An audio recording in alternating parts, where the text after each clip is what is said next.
At some point in our lives, everybody asks the big questions: who made us? And why are we here? So, who did make us? Most of us have been brought up more on science than religion, and to believe in the Big Bang and evolution more than God. But which makes more sense? And is there any reason why the theories of science and creationism cannot coexist?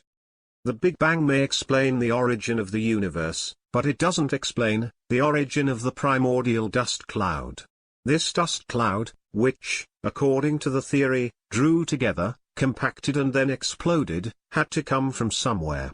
After all, it contained enough matter to form not just our galaxy, but the billion other galaxies in the known universe.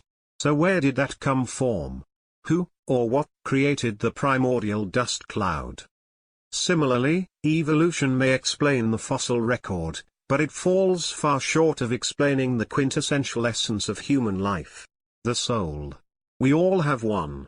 We feel its presence, we speak of its existence and at times pray for its salvation. But only the religious can explain where it came from. The theory of natural selection can explain many of the material aspects of living things, but it fails to explain the human soul. Furthermore, anyone who studies the complexities of life and the universe cannot help but witness the signature of the Creator. Whether or not people recognize these signs is another matter. The point is that if we see a painting, we know there is a painter. If we see a sculpture, we know there's a sculptor, a pot, a potter. So when we view creation, shouldn't we know there's a creator? The concept that the universe exploded and then developed in balanced perfection through random events and natural selection is little different from the proposal that, by dropping bombs into a junkyard, sooner or later one of them will blow everything together into a perfect Mercedes. If there is one thing we know for certain, it is that without a controlling influence, all systems degenerate into chaos. The theories of the Big Bang and evolution propose the exact opposite. However, that chaos fostered perfection. Would it not be more reasonable to conclude that the Big Bang and evolution were controlled events?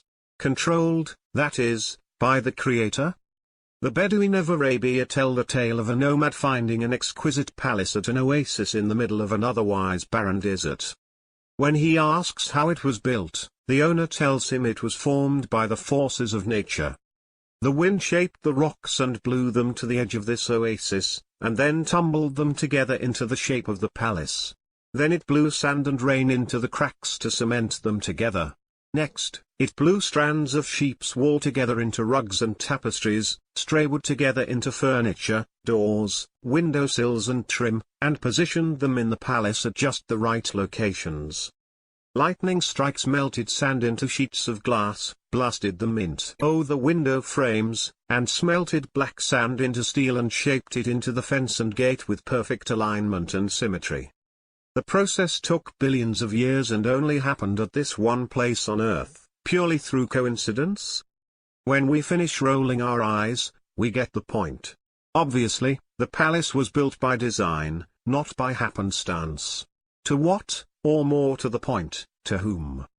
Then, should we attribute the origin of items of infinitely greater complexity, such as our universe and ourselves? Another argument to dismiss the concept of creationism focuses upon what people perceive to be the imperfections of creation.